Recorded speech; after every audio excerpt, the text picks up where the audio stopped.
Мизуноме Само. Намайг бага сургуульд байхад Коккури-сантай зарим дүрмээрээ өөр болохоос бусдаараа төстэй Мизуноме Сама гэх сүнс дуудах тоглоом байлаа.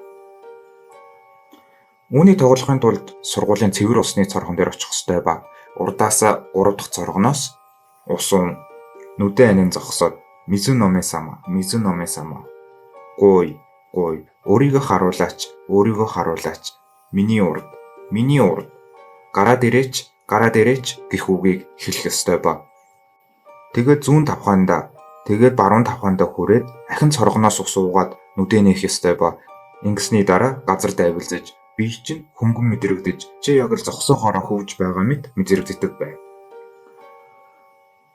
Уг зан үйл гэмээр зүйлийг 3 удаа хийж болох ба 4-дөхөөс нь юу ч мэдрэхтэйгээ болдог байлаа. Тоглоом сургууль даяар тарж эхлэхдээ зэрэгцэн цэвэр усны цоргоч завгүй байх болов. Гэтэл тоглосон хүүхдүүд дундаас хэд хэдэн галзуурч эхэлсэн ба сургууль уг тоглоомыг хориглож усны цоргыг сольж эхэлсэн юм. Гэхдээ хамгийн сонин нь хинч Мизуноме Самаг хараагүй гэсэн юм. Тиймээс манай найзууд хэлдэг үгийг баг зэрэг солиод хэлж үзэхэр боллоо. Мизуноме Сама уснаас уугаач. Мизуноме Сама надад харуулаач гэж хэлээд нүдэн нээхэд би цагаан өнгийн бөмбөлөг мэт зүйл харсан ба түүнийг тойрон хар сүдэр шиг зүйлээс эргэлдэн байлаа. Тэдгээр зүйлс юу байсан би огт мэдэхгүй ба ямар ч тач гал зураагүй. Мизуноме гэдэг үг нь усуу гэсэн утгатай бөгөөд Сама давгар нь зочин үйлчлүүлэгч болон бурхад гэх мэт зүйлсэд залгадаг давгар бөгөөд магадгүй ус уухыг санал болгож сүнс дууддаг зан үйл байж болох юм.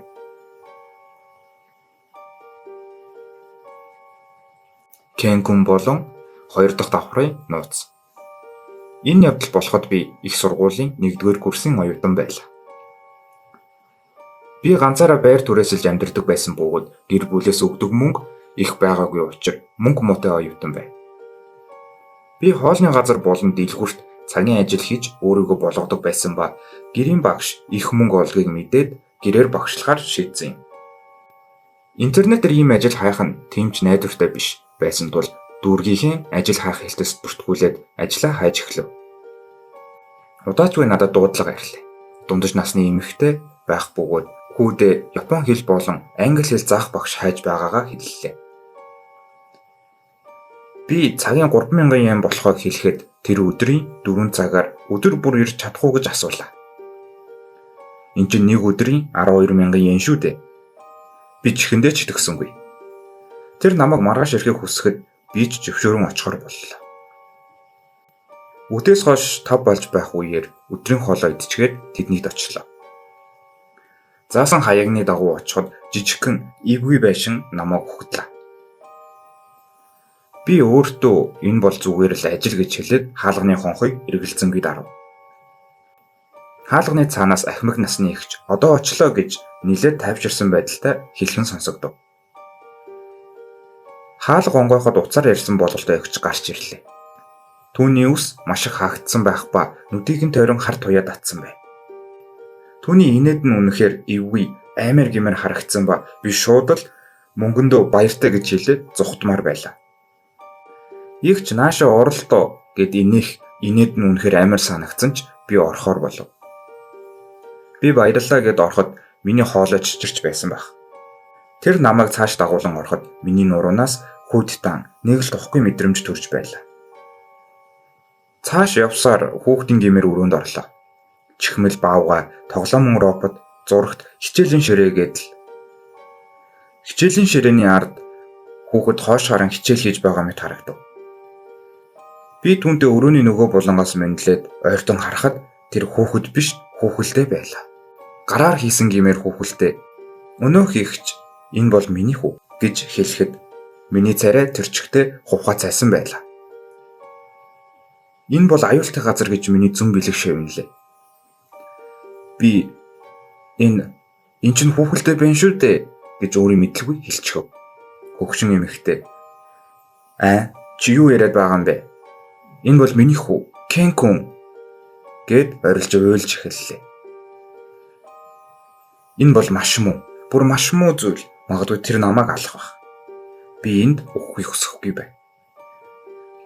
Би энэ бүхнийг яаж хийгээд ивээр дуусгаад харих хэрэгтэй гэж бодоод тийм байна. Уучлаарай, тийм байна гэд Кен хүн хичээлдээ орцгоё гэхэд өнөөхөгч инээмсэглэж эргээд хэвийн байдалд орлоо. Мэдээж Кен хүн хариу юу ч хийлээгүй. Тэр чинь хүүхэлдэй шүү дээ. Би хүүхэлдэйтэй яг л жинхэнэ юм шиг ярьж хичээлээ зааж эхэллээ. Энэ бол тэмдэгнэр. Энэ бол үйл үг гэдэл. 4 цаг ийм байдалтай байх нь яг л там шиг санагдана. Амралтын 10 минутаа авсан ч ямар ч нэмэр байсангүй.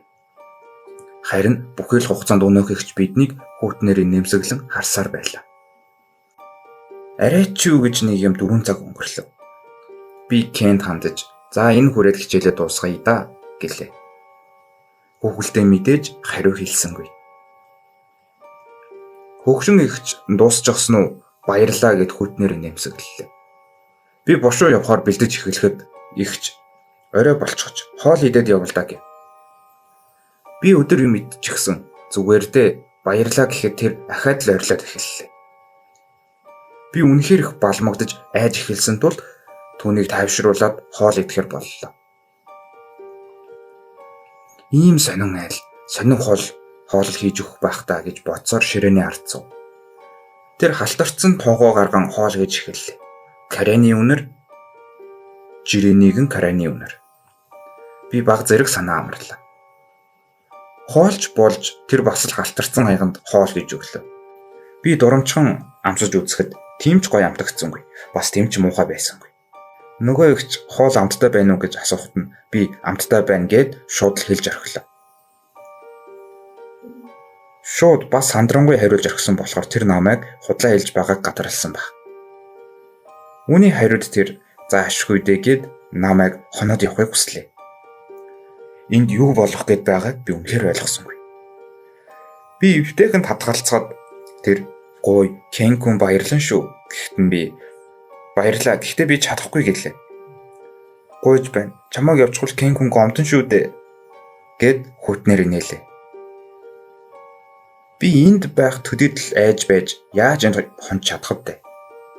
Гэхдээ алуулах нь бүрч амар байсан тул би хонхоор боллоо. Би унтсан дүр үзүүлээд тэрнийг унтсны дараа зүхтаа хийсэн төлөвлөгөөтэй байв. Игч надад Кен хүний өрөөнд ор засч өглөө. Бурхан минь, энэ эвгүй хөглөөтэй нэг өрөөнд хонно гэхээр л би миний үрч байв. Игч эвгүй инээсээр "Кен хүн жаацтай байна шүү. Багштайгаа нэг өрөөнд хонно гэдэг. 0 галтгооны өрөөний яг харалтай байгаа шүү. Харин 2 давхар руу битгий гараарай" гэж хэлээд тэр өрөөнөөс гарлаа. Би түүнийг унтахыг хүлээн хэвтлээ. Би уцаа мартаад ирсэндээ үнэхээр харамсаж байлаа. Хэрвээ утас байсан бол тусламж дуудчих байсан да. Шөнийн 10 цаг 30 минут хүртэл би түүнийг унтахыг хүлээлээ. Нэг мэдсэн шөнийн 1 цаг болж байв. Би унтаж орхижээ. Чимээ гаргалгүй би өөрийн юмнуудаа цуглуулад гитсэр өрөөнөөс гарлаа. Тэгтэл яг ардаас "Чи хайчих гэж байгаа юм бэ?" гэх дуунаар миний үнхэлцэх аграх төглөө. Тэр энэ бүх хугацаанд намайг галт тогооны хаалганы цаанаас харж байж. "Чи харих гэж байгаа юм биш үү?" гэж хүүтнээр асуухад би яахаа мэдэхгүй ойрлон байшингийн хойд хэсэг рүү зүхтаалаа. Кен хүний өрөөнд ямар ч цонх байсангүй. Харин өрөөний буланд өөр нэг хаалга байхыг харлаа. Хаалгыг татан гонгоолоход тэнд бас харанхуй байсан ба би шууд л гэрлийн унтраалгыг дарвал бүүдгэр гэрэл аслаа. Өрөөнд дотор дүүрэн чихмэл хүүхэлдэйнүүд байв. Гэтэл өрөөний хаан нэгтгийгс хин нэгний нэг ч юм сонсогдож би өрөөнд доторхыг арай тогтон харлаа. Өрөөний буланд маш том толгойтой хоёр нүүд нь яг л бүлтрэх шахсан сонин юм хөвтөж байв. Бидний харц мөргөлдөх үед тэр маш чангаар ойрлолоо. Би айсандаа өмдөндөө шээж орхисон ба хамгийн ойр харагдсан цонхоор шууд л өвсөрч буугаад тэр дороо гэртээ харьсан. Тухайн үед би юу ч мэдрээгүй шагаагаа гэмтээсэн байсан. Үүний дараа би өөр дэшээ нүүсэн бөгөөд ахиж тэр хавь руу зүглээчгүй. Бас тэр өрөөнд юу харснаа огт ойлгоогүй үлдсэндээ. чи хараалтай хүүхэлдэнд итгэдэг үү? Та бүгд хараалтай хүүхэлдэй байдагт итгэдэг үү? Надад энэ зүйл тохиолдох хүртэл би үүнд итгэдэггүй байлаа. Уг дөх намайг 5 дугаар ангид байхад тохиолдсон юм. Зуны амралт болж байлаа. Гадаа айгам халуун байх учраас би гарч тоглохоос илүү гэртээ манга уншиж цагийг өнгөрөөж байлаа. Үүд дундын бүлээн салхи салхилж эхлэхдээ зэрэгцэн миний нүд анилдаж зүргэмлэж орхилоо. Би бараг байнга шахуу зүү зүүдэлдэг бөгөөд энэ удаа харин маш сонин зүү зүүдлээ. Би зүүдээ нэг бүрчлэн санаж байв. Миний зүүдэнд би 2 давхрын шатан дээр зогсож байх ба гартаа ээжээ 2 намайг 3 дугаар ангид байхад авч өгч байсан шажигнаж дуугардаг солонгос хүүхэлдэд атгсан байв. Би тэр хүүхэлдэйгээр тоглож байгаад эвдэж орхисон ба ээж аавын аль нэг нь хайсан. Гэнэт би хүүхэлдэйг цонхоор гаргаад шидэж эхлэв. Хүүхэлдэйг газар унаж хагарсны дараа би түүний толгойг чулуугаар хаг зохиж орхилоо. Ингээд зүүд солигдлоо. Энэ удаа цуснд будагдсан эмэгтэй хүн над руу харж байв. Би айсандаа сэрсэн ч бүх зүйл ингээд дууссангүй. Би сүнсэнд дарвалсан байв. Гар хөдлөгч чадахгүй, бүр дуугарч чадахгүй байв. Гэнэт нөгөө солонгос хүүхэлдээ шатаар өгсөж эхэллээ. Түүний шажигнах дуу над руу ойрцоор. 1 алхам, 2 алхам. Энэ бүхэн миний зүүдний үргэлжлэл гэж мэдэж байсан ч би яаж чадсангүй. Хүүхэлдээ 2 давхарт гараад ирсэн бололтой миний өрөөрөө удаанаар ойртох чимээ дуулаж эхэллээ. Би битгий ойрт гэж дотроо бодож хөвтгээс өөр юм чадсангүй.